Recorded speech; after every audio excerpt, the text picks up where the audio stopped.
Hi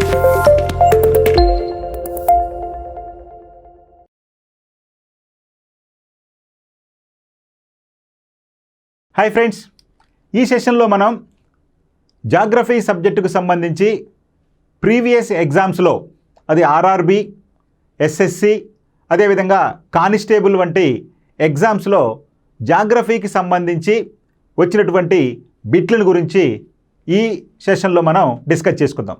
ఇలా కొన్ని సెషన్లు జాగ్రఫీ నుంచి, మరికొన్ని సెషన్లు ఇండియన్ హిస్టరీ గురించి, మరికొన్ని సెషన్లు మనకి సైన్స్ గురించి, ఇట్లా ఒక్కొక్క సబ్జెక్ట్ గురించి మనం ఇక ప్రాక్టీస్ చేద్దాం. సో ముందుగా జాగ్రఫీ సబ్జెక్టుకు సంబంధించి గత ఎగ్జామ్స్లో అడిగినటువంటి ప్రశ్నలు చూద్దాం. ముందుగా మొదటి ప్రశ్న, మ్యాచ్ ద ఫాలోయింగ్, క్రింది వాటిని జతపరచండి అన్నాడు. లిస్ట్ 1, లిస్ట్ 2 ఇచ్చాడు. హైదరాబాద్, లక్నో, అహ్మదాబాద్, కర్నూల్, ఇది పట్టణాలు గురించి ఇచ్చాడు. ఈ వైపున సబర్మతి అంటే నదుల గురించి ఇచ్చాడు. మనకి అర్థమైపోయి ఉంటుంది. అంటే నదులు, ఆ నదులు ఉన్నటువంటి నదిని ఒడ్డున ఉన్నటువంటి నగరాల గురించినటువంటి ఈ మ్యాచ్ ది ఫాలోయింగ్ ఇవ్వడం అనేది జరిగింది. అదేవిధంగా 2 తుంగభద్ర, 3 మూసి, 4 గోమతి. మరి దీనికి సంబంధించి మనకి హైదరాబాద్ నగరం ఏ నదిని ఒడ్డున ఉందండి?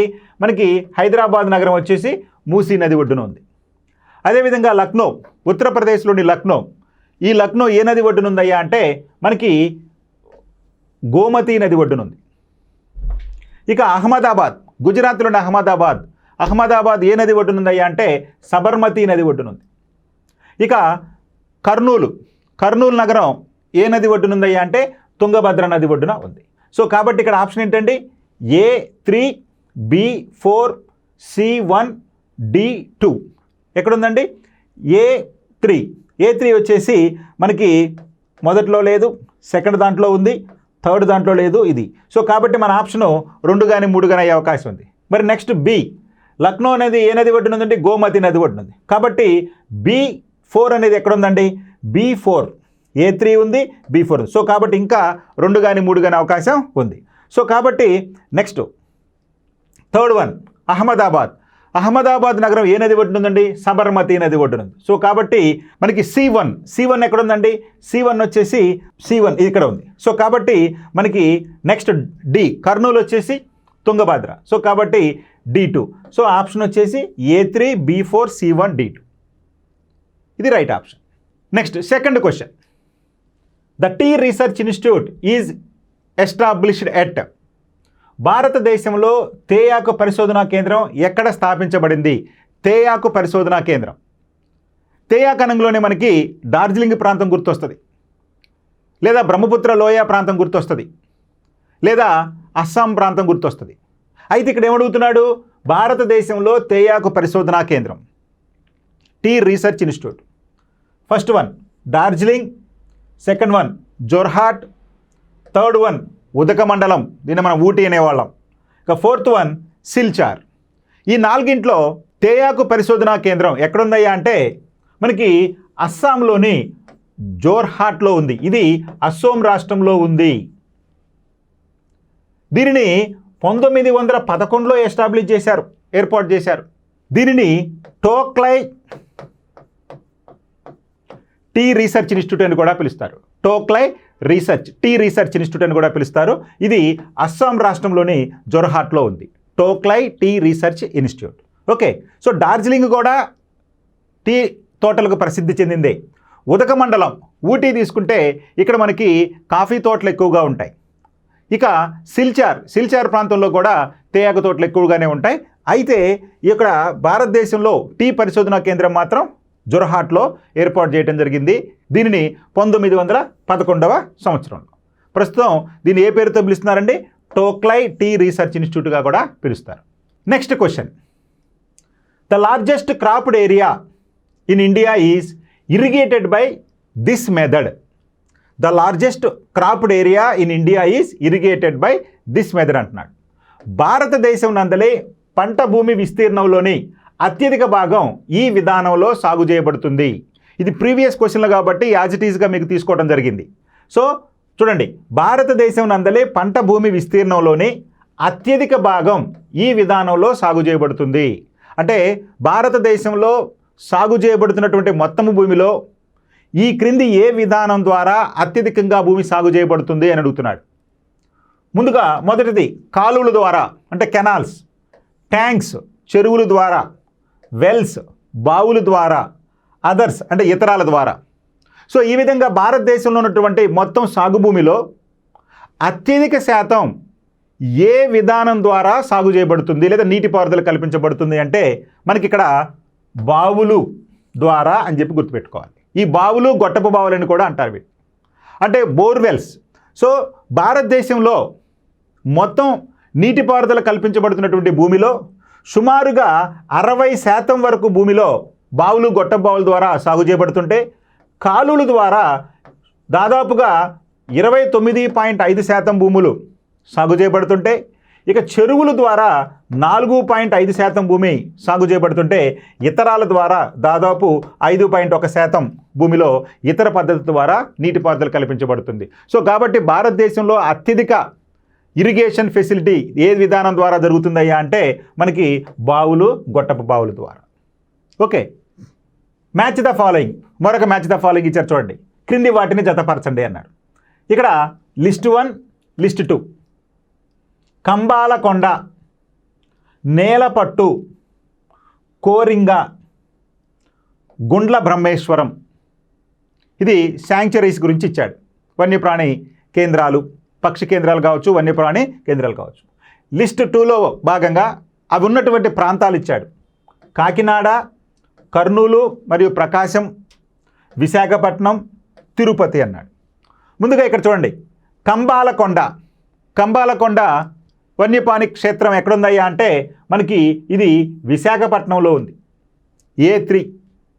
మరి నేలపట్టు పక్షి సంరక్షణ కేంద్రం, నేలపట్టు పక్షి సంరక్షణ కేంద్రం మనకి ఎక్కడుందయ్యా అంటే తిరుపతిలో ఉంది, తిరుపతి జిల్లాలో ఉంది. తిరుపతి అంటే తిరుపతి జిల్లాలో ఉంది, ఇది విశాఖపట్నం జిల్లా. ఇక కోరింగ కూడా మరొక ప్రధానమైనటువంటి పక్షి సంరక్షణ కేంద్రం. ఇది కాకినాడకు సమీపంలో ఉంది, లేదా కాకినాడ జిల్లాలో ఉంది.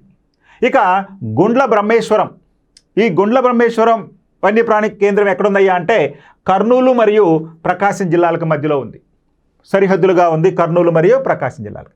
సో కాబట్టి ఇక్కడ మనం తీసుకుంటే కంబాలకొండ విశాఖపట్నం అంటే A3 వచ్చేసి ఎక్కడుందండి, A3 ఉంది. కాబట్టి 4 ఆప్షన్ కాదు.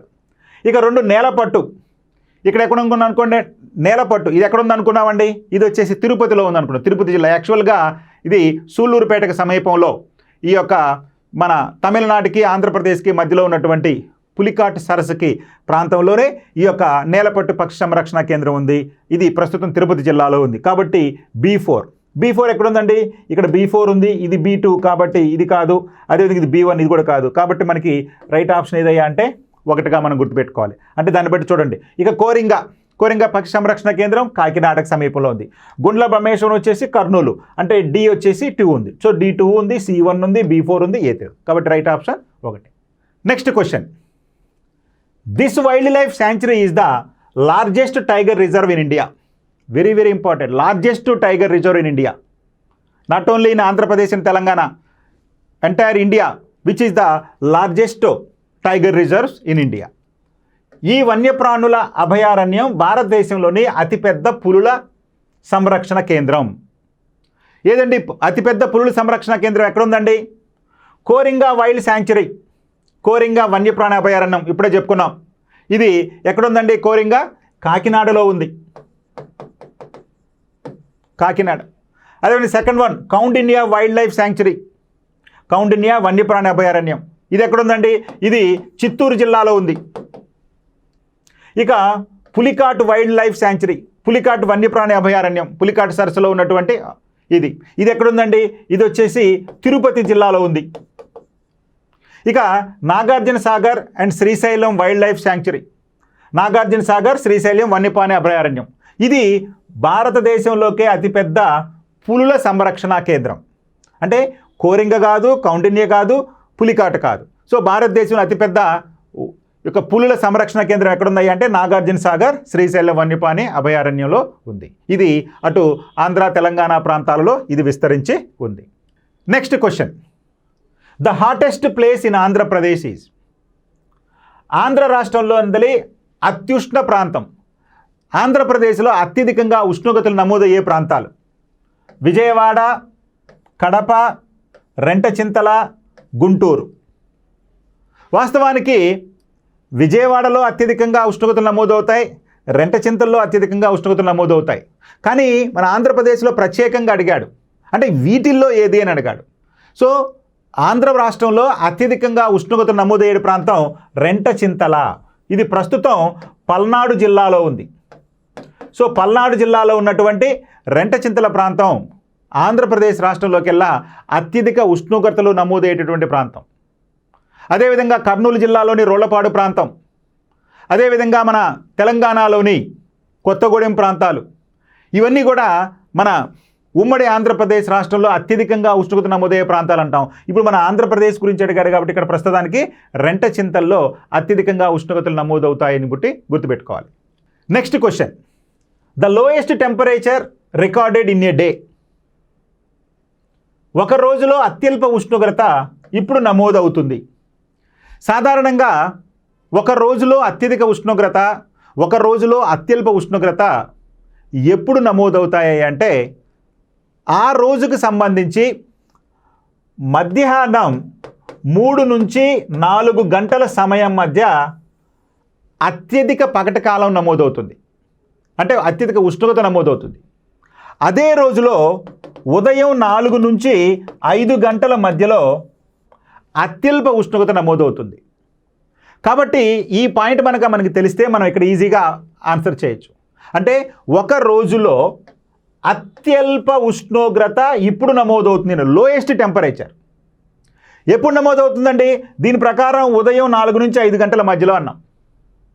అంటే బిఫోర్ సన్ రైజ్, సూర్యోదయానికి ముందు 2 AM, ఉదయం 2 గంటలకి, అంటే ఏకుజామున 2 గంటలకి.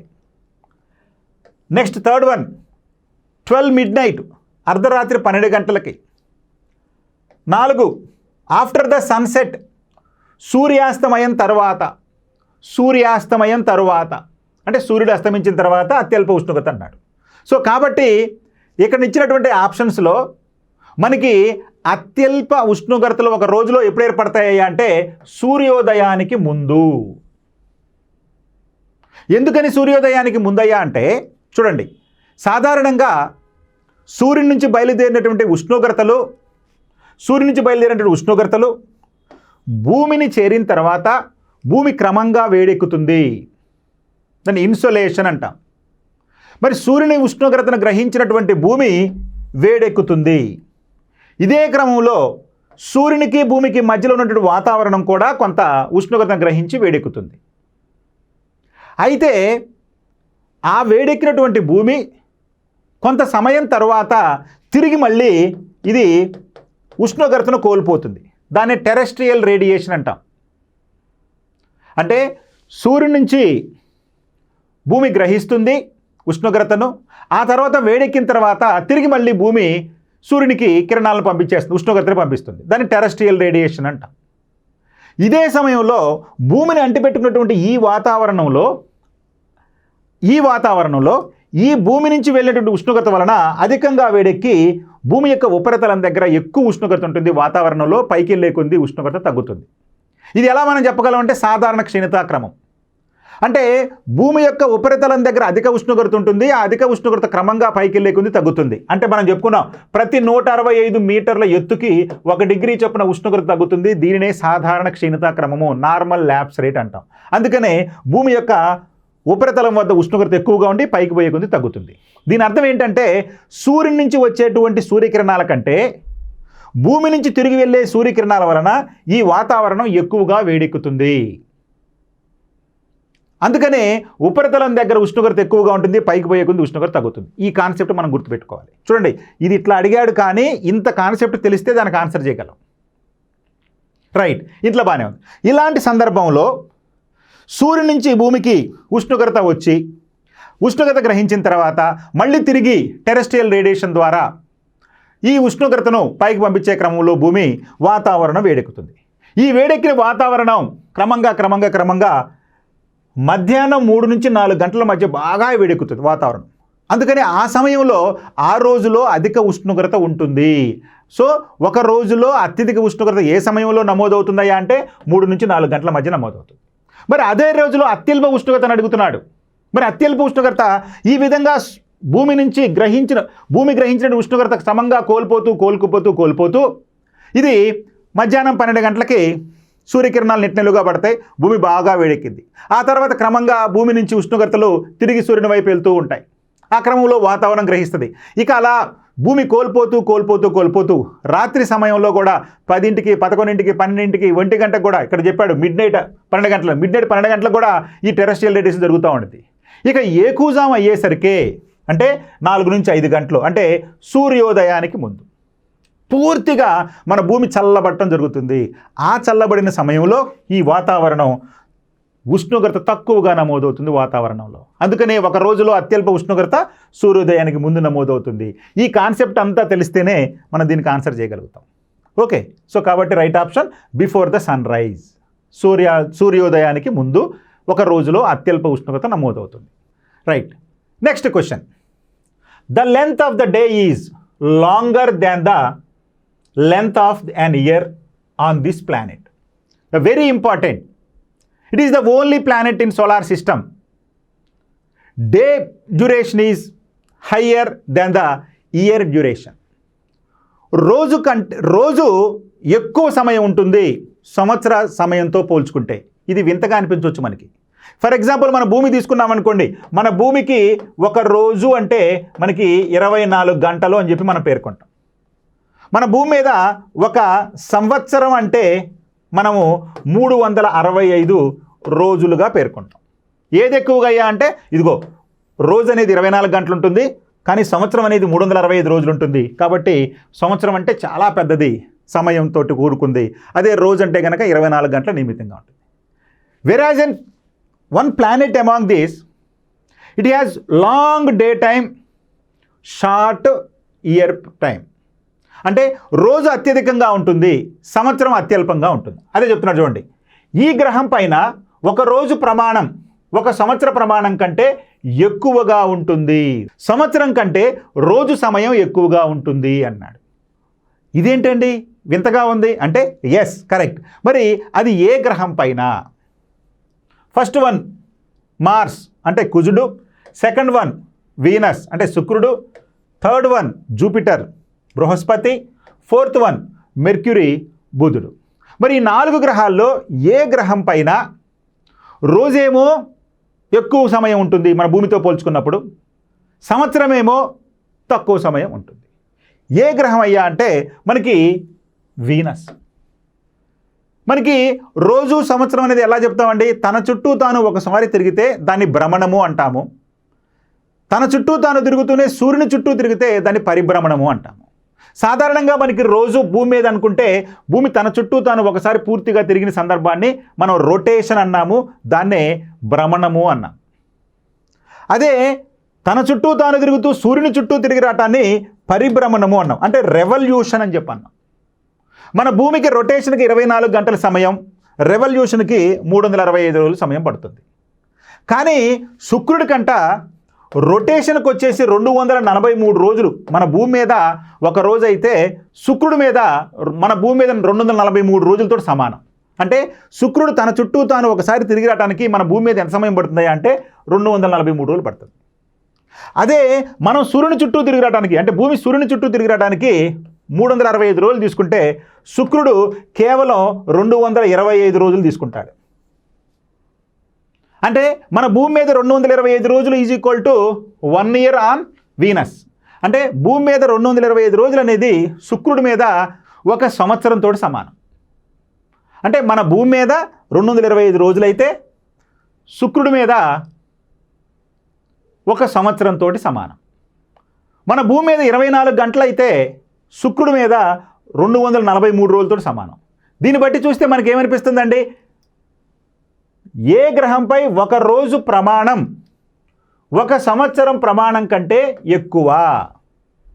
ఇక్కడ రోజు అనేదేమో 243 రోజులు ఉంటుంది, సంవత్సరం అనేదేమో 225 రోజులు ఉంటుంది. కాబట్టి మనకి శుక్రుడు రైట్ ఆప్షన్గా పెట్టుకోవాలి. అంటే శుక్రుడికి భ్రమణానికేమో 243 రోజులు తీసుకుంటాడు, పరిభ్రమణానికేమో 225 రోజులు తీసుకుంటాడు. అంటే సూర్యుని చుట్టూ తొందరగా తిరిగి వస్తాడు తన చుట్టూ తాను కంటే. అది గుర్తుపెట్టుకోవాలి.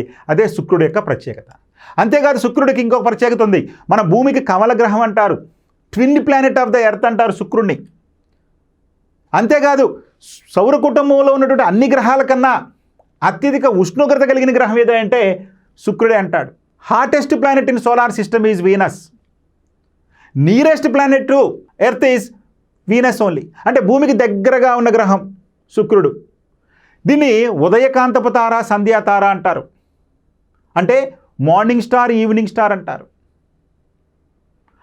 మరొక విశిష్టత ఉంది శుక్రుడికి. ఏంటయ్యా అదంటే సాధారణంగా అన్ని గ్రహాలు, అంటే 2 గ్రహాలు మినహాయించి మిగిలినటువంటి అన్ని గ్రహాలు కూడా పడమర నుంచి తూర్పుకు తిరుగుతూ ఉంటాయి. అందుకనే తూర్పున సూర్యుడు ఉదయిస్తాడు అంటాం, సన్ రైజెస్ ఇన్ ఈస్ట్. కానీ ఈ గ్రహం మీద శుక్రుడు ఆపోజిట్లో తిరుగుతూ ఉంటాడు, తూర్పు నుంచి పశ్చిమానికి తిరుగుతూ ఉంటాడు. అందుకనే పశ్చిమాన సూర్యుడు ఉదయిస్తాడు. దేనికండి? శుక్రుడికి. శుక్రుడితో పాటు యురేనస్ పైన కూడా సూర్యుడు పశ్చిమానే ఉదయిస్తాడు. లాజిక్ అర్థమైందండి. అంటే సౌర కుటుంబంలో ఏ 2 గ్రహాలపై సూర్యుడు పశ్చిమాన ఉదయిస్తాడయ్యా అంటే 1 శుక్రుడు, 2 యురేనస్. యురేనస్ని మనం వరుణుడు అని కూడా పిలుస్తాం. దానికి యువి అని గుర్తుపెట్టుకోవాలి. Uranus and Venus. ఇవన్నీ శుక్రుడు యొక్క విశిష్టతలు. ఇది ఒక విశిష్టతే కదా. ఎందుకని రోజేమో ఎక్కువగా ఉంటుంది, సంవత్సరం ఏమో తక్కువగా ఉంది. అది ఒక విశిష్టత, అది శుక్రుడు గ్రహానికి ఉంది. Okay, next question. Match the coastal area names with states. Match the coastal area names with the states. తీర ప్రాంత పేర్లతో రాష్ట్రాలను పోల్చండి అన్నాడు. అంటే ఇక్కడేమో తీర ప్రాంతాల పేర్లు ఇచ్చారు, ఇక్కడేమో రాష్ట్రాలు పేర్లు ఇచ్చారు. కోంకణ తీరం, కెనరా తీరం, మలబార్ తీరం, కోరమాండల్ తీరం. ఇక్కడ కర్ణాటక, మహారాష్ట్ర, గోవా, తమిళనాడు, కేరళ. మన భారతదేశానికి ఎంత పొడవైనటువంటి సముద్ర తీరం ఉందండి? మన భారతదేశానికి దీవులతో కలుపుకొని 11,000 కిలోమీటర్ల పైచిలుకు తీర ప్రాంతం ఉంది. ఇటీవల కాలంలో మొత్తం కూడా డేటా మారిపోయింది, మనం ఆల్రెడీ చెప్పుకున్నాం. అందులో భాగంగా తీసుకున్నప్పుడు అత్యంత పొడవైనటువంటి తీరరేఖ కలిగిన రాష్ట్రంగా గుజరాత్ ఉంటే, 2వ స్థానంలో గతంలో మన ఆంధ్రప్రదేశ్ ఉండేది, ఇప్పుడు తమిళనాడు వచ్చేసింది. ఇప్పుడు మన ఆంధ్రప్రదేశ్ వచ్చేసి భారతదేశంలో అత్యంత పొడవైన తీరరేఖ కలిగినటువంటి రాష్ట్రాలలో ఆంధ్రప్రదేశ్ 3వ స్థానంలో ఉంది. సరే, దీని గురించి సపరేట్ చెప్పుకుందాం. ఇక్కడ అడిగినటువంటి ప్రశ్న, తీర ప్రాంతానికి పేర్లు అడిగాడు. కోంకణ తీరం, కోంకణ తీరం అని చెప్పి మహారాష్ట్ర, గోవా తీర ప్రాంతాలను కోంకణ తీరము అంటారు. కెనరా తీరం, కర్ణాటక రాష్ట్ర తీరాన్ని కెనరా తీరము అంటారు. ఇక మలబార్ తీరం, కేరళ తీరాన్ని మలబార్ తీరము అంటారు. కోరమాండల్ తీరం, తమిళనాడు తీరాన్ని కోరమాండల్ తీరము అంటారు. ఇక్కడ మీరు చూడండి, గుజరాత్ తీర ప్రాంతాన్ని ఏమంటారండి? గుజరాత్ తీర ప్రాంతాన్ని సాబర్కాంత తీరము అంటారు, సాబర్కాంత. ఇక గుజరాత్ తర్వాత మహారాష్ట్ర, గోవా తీర ప్రాంతాలను కోంకణ తీరము అంటారు. ఆ తర్వాత కర్ణాటక తీర ప్రాంతాన్ని కెనరా తీరము అంటారు. ఇక కేరళ తీర ప్రాంతాన్ని మలబార్ తీరము అంటారు. తమిళనాడు, మన దక్షిణ కోస్తా ఆంధ్ర ప్రాంతాన్ని కోరమాండల తీరము అంటారు. మన ఉత్తర తీర ప్రాంతాన్ని, ఆంధ్రప్రదేశ్లోని ఉత్తర తీర ప్రాంతాన్ని సర్కార్ తీరము అంటారు. ఇక ఒడిస్సా తీర ప్రాంతాన్ని ఉత్కల తీరము అంటారు. ఇక బెంగాల్ తీర ప్రాంతాన్ని వంగ తీరము అంటారు. ఇక్కడ ఇచ్చినటువంటి వాటిలో కోంకణ తీరం మహారాష్ట్ర, కెనరా తీరం కర్ణాటక, మలబార్ తీరం కేరళ, కోరమాండల తీరం తమిళనాడు. అంటే A2 ఎక్కడుందండి? A2 ఇక్కడ A2 ఉంది, A2 ఉంది. కాబట్టి 1 ఆప్షన్ కాదు, 4 ఆప్షన్ కాదు. ఆ తర్వాత కెనరా తీరం, కర్ణాటక, ఇక్కడ B1 ఉంది, ఇక్కడ B4 ఉంది. B4 కాదు కాబట్టి మనకి 2nd option is the right option. Okay, next question. Which of the following statements about Nathu La pass is are correct? Nathu La కనుమ గురించి క్రింది ప్రకటనలో ఏది సరైంది? నాథూలా పాస్, మన హిమాలయ పర్వతాల్లో అనేక కనుమలు ఉన్నాయి. కనుమ అంటే ఏంటంటే, పాస్ అంటే ఏంటండి, పర్వత ప్రాంతాల్లో రాకపోకలకు అనుకూలంగా ఉన్నటువంటి ప్రాంతాన్ని పాస్ అంటారు. దాన్ని తెలుగులో కనుమ అంటారు. అంటే 2 పర్వత ప్రాంతాలకి రాకపోకలకు అనుకూలంగా ఉండే ప్రాంతాన్ని కనుమ అంటారు. ఇప్పుడు నాథూలా పాస్ అంటే నాథూలా కనుమ గురించి ఈ క్రింది వారిలో సరైనది ఏది అంటున్నాడు. It connects Sikkim with China. Yes, exactly. ఇది సిక్కింను చైనాతో కలుపుతుంది టిబెట్ గుండా. అంటే మన దేశంతో చైనాని టిబెట్ గుండా కలిపేటటువంటి కనుమే ఈ యొక్క నాథూలా కనుమ, Nathu La pass. It was also called the silk route. దీన్ని సిల్క్ రూట్ అని కూడా పిలుస్తారు. Yes, exactly. ఎందుకని, ప్రాచీన కాలంలో చైనాకి భారతదేశానికి ఈ మార్గం గుండానే ఎక్కువ రాకపోకలు జరుగుతూ ఉండేవి. సిల్క్ ప్రపంచంలో పట్టు ఉత్పత్తిలో చైనా భారతదేశాలు చాలా ప్రసిద్ధమైనటువంటి దేశాలు, అత్యధిక ఉత్పత్తి చేసేటువంటి దేశాలు. కాబట్టి వ్యాపారం ఎక్కువగా సిల్క్ వ్యాపారం ఈ ప్రాంతంలో జరిగింది కాబట్టి దాన్ని సిల్క్ రూట్ అని కూడా పిలిచేవాళ్ళు. ఎస్, ఇది కూడా రైటే. This trade route was reopened in the year 2006. మరి చైనాకి భారతదేశానికి ఉన్నటువంటి వివాదాల కారణంగా ఈ మార్గాన్ని చాలా కాలం మూసివేయటం జరిగింది. మరి తిరిగి దీనిని 2006లో ప్రారంభించడం జరిగింది, లేదా పునఃప్రారంభించడం జరిగింది. ఎస్, ఇది కూడా కరెక్టే. ఈ వాణిజ్య మార్గం 2006 సంవత్సరంలో తిరిగి ప్రారంభించబడింది. ఇది కూడా రైటే. It is located an altitude of 4310 meters above sea level. చూడండి, ఈ కనుమ రాకపోకలకు అనుకూలంగా ఉన్నా కానీ సముద్ర మట్టానికి ఇది ఎంత ఎత్తులో ఉందయ్యా అంటే 4310 మీటర్ల ఎత్తులో ఉంది. చూడండి, 4300 మీటర్ల ఎత్తులో ఉంది. సో కాబట్టి ఇది కూడా రైటే. సో ఇవన్నీ ABCD మొత్తం కూడా ఈ నాథూలా కనుమ గురించి రైటే చెప్తుంది. కాబట్టి ఇక్కడ ఇచ్చినటువంటి ఆప్షన్స్లో A and B కాదు, ACD కాదు, అదేవిధంగా BCD కాదు. ఇక all of the above are correct. ఈ పై ఇచ్చినవన్నీ కూడా సరైనవి. Okay, thank you.